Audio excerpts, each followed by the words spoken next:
Guys, I'm just going to answer some questions about the ketogenic diet that you guys keep asking. So let's get right on to it. So let's talk about the protein. You cannot eat too much protein on the non-BS diet, otherwise known as the ketogenic diet, because what your body has to take very dense molecules, and people have this kind of visualization of physically dense. No, it's a biochemical response in the body to break down protein. You need peptides, and you need proper HCl levels in your body. You need to have, for fatty meats, you need to have a gallbladder. You need the bile salts to be able to scrub down. You need a high-functioning liver to be able to create the bile salts in the gallbladder and release the salts to scrub down the fat. So you have these dense molecules that take a lot of force, not force as in force, but a lot of initiative to be metabolized within the body.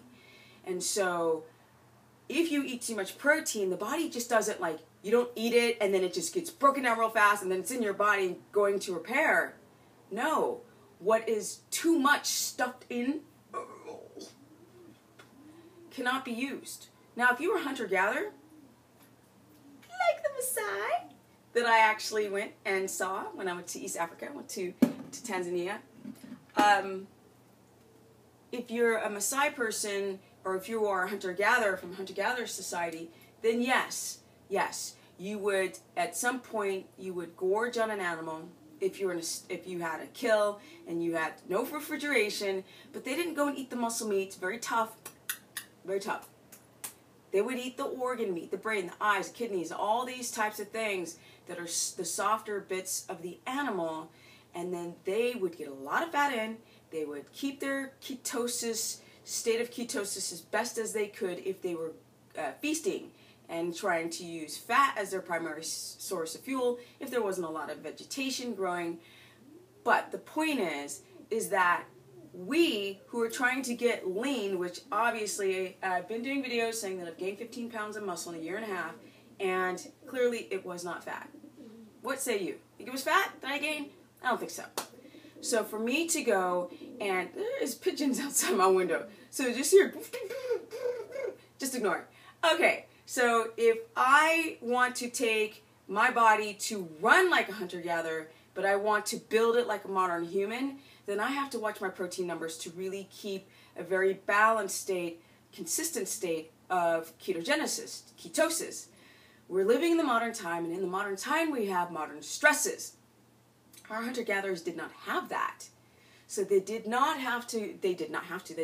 go through this really funky, wacky, wicky, wonky of ridiculous stresses that don't make any sense, that put your body in a fight or flight mode all day long and become catabolic. We are catabolic. EMF poisoning is catabolic. Mercury fillings in the mouth is catabolic. They didn't have to go through that type of catabolism. We do. So for me, it's better to remain in a state of ketosis to balance out that free radical damage that's coming in and to keep my cortisol at bay and in homeostasis the way it's supposed to, as best as I can. So guys, don't eat too much protein. Your body can't metabolize it all at once. What it cannot use, it will convert into glucose and go to your fat cells. Now, to a hunter-gatherer, that'd be great because you want to get fat because you want to survive off of your reserve if need be. But we don't need to get fat because we have the accessibility of food everywhere. That's number one. Now, can women breastfeed on the ketogenic diet? Of course they can. Our breast milk is over 50% fat. Babies are often born in a state of ketosis. It's when they're introduced to all that sugar that immediately their brain recognizes sugar and becomes addicted to it. And then right away you start to have hormonal issues with children. You have blood sugar dysregulation. Children have to go through toxins and stress and all this kind of free radical damage. But that's another subject. All right. How much fat? Can you eat too much fat on ketogenesis? No, guys, there's no limit to fat. There's no limit.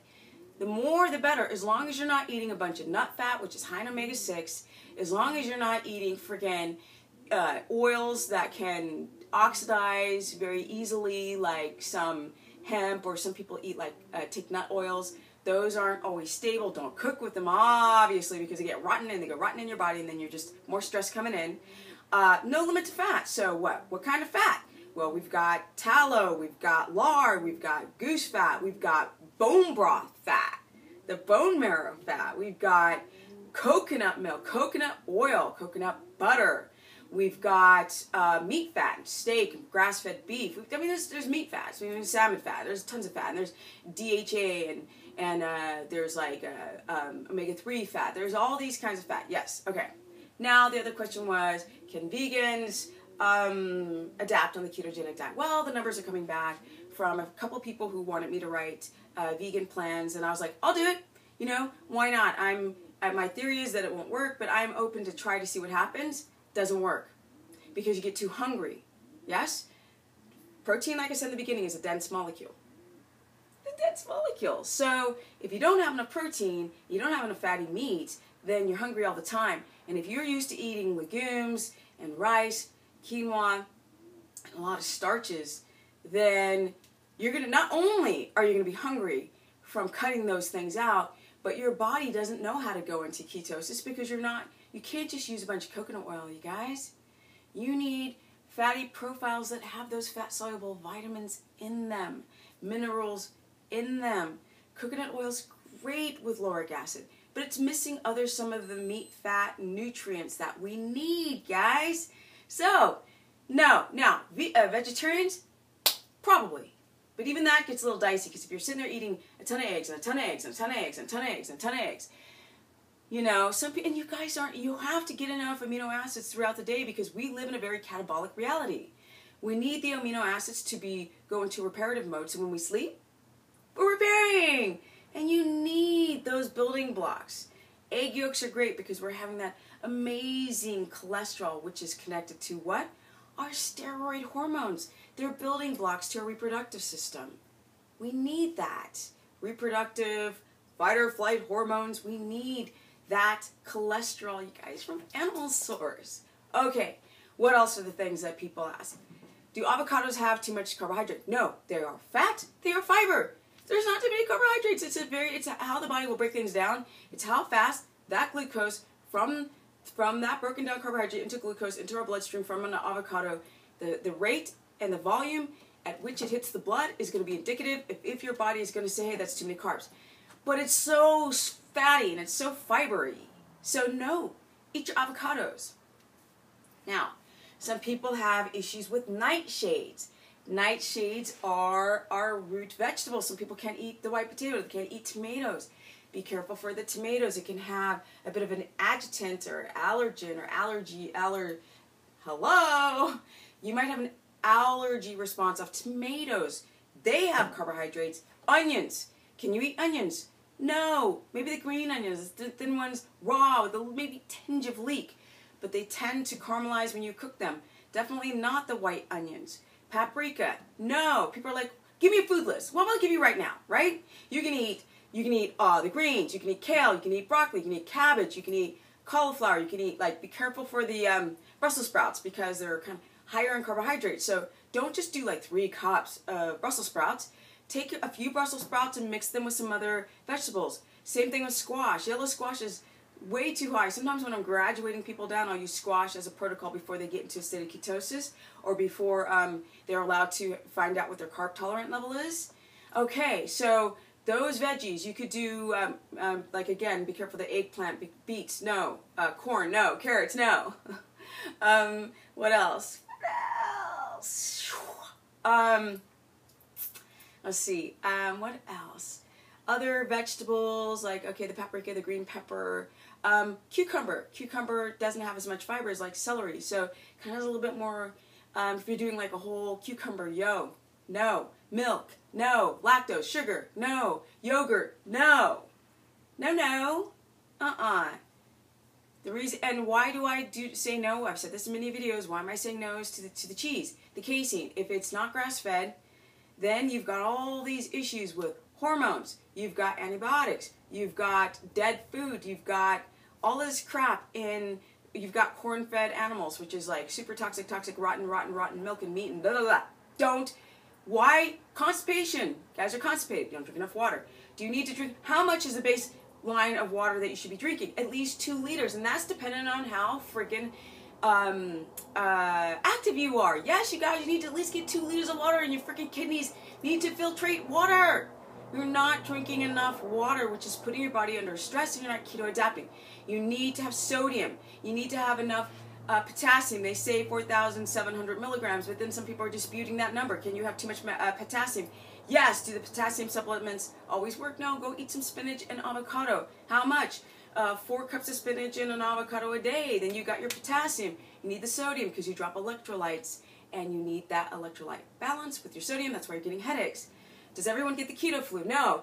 Can you predict when you're going to get into ketosis? No. That depends on the state of your metabolism. Did you screw it up before? Probably. Yeah? You probably screwed up your metabolism. Do you have to be careful about that?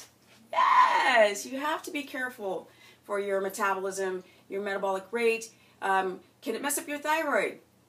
Does it create thyroid disease? No. You already had it. You didn't know it. You could be iodine deficient. You could have too much cortisol. You could have inverted cortisol.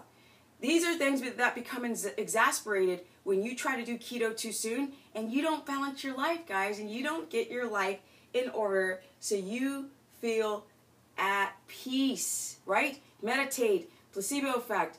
You can literally put yourself and your mind in that state. A woman was like, oh my God, I'm so pissed. My glucometer numbers are not what I want them to be. And I had to explain to her that her glucometer numbers were actually quite good for 1 week. And she was already complaining. And I was like, you're never going to cross that bridge over to ketosis land because you are too consumed with the numbers.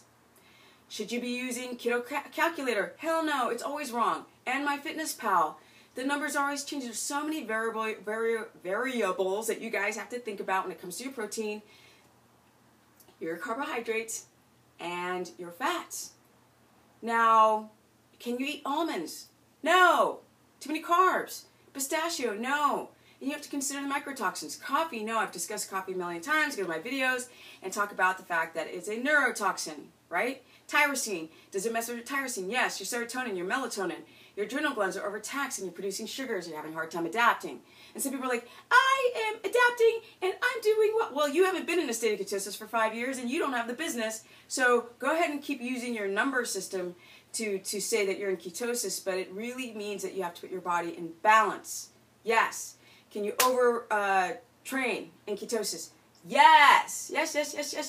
Will that produce cortisol? Yes. Should you work out at night? No. That produces cortisol. That means that your fasted AM glucose is going to be high and your ketones are going to be low. Should you be using the keto sticks, the strips that you urinate on? No, they're inconsistent. That's what's coming out of your body. When you're highly keto adapted, then the ketones in your urine go away, and it doesn't even say that you're in ketosis when you're actually highly adapted. Okay, what else? Should you be doing high protein? No. Should you eat all your protein in one meal? No, because what did I say in the beginning? Too much protein kicks your butt out of ketosis, even in one freaking meal. Remember that. These message keto boards that say eat your protein at night, hello, so I'm going to go and eat steak at night, close to bed. It takes 5 hours, forget the 3. It takes 5 hours to get red meat out of my body, and then my body's got to go to work and start digesting when it's trying to release growth hormone, and these message boards are saying that you release growth hormone? Totally not true. Where are we? I had to check the time to make sure we're good. No, what else? Okay, so not too much protein in one meal. Don't split up your protein. Stop intermittent fasting. If you intermittent fasting, so I'm like, oh, I'm trying to get it all in. If you intermittent fast too soon, what can happen?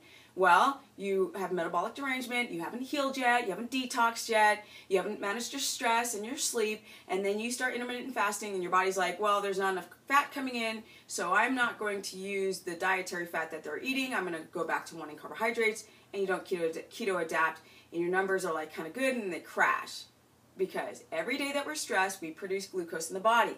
What we're trying to do is get the brain to stop being addicted to the glucose and become addicted to the ketones. What else? Sleep. If you don't get sleep, you're not going to keto adapt very well. End of story. If you don't hit the 5 levels of sleep, 1, 2, 3, 4, 5,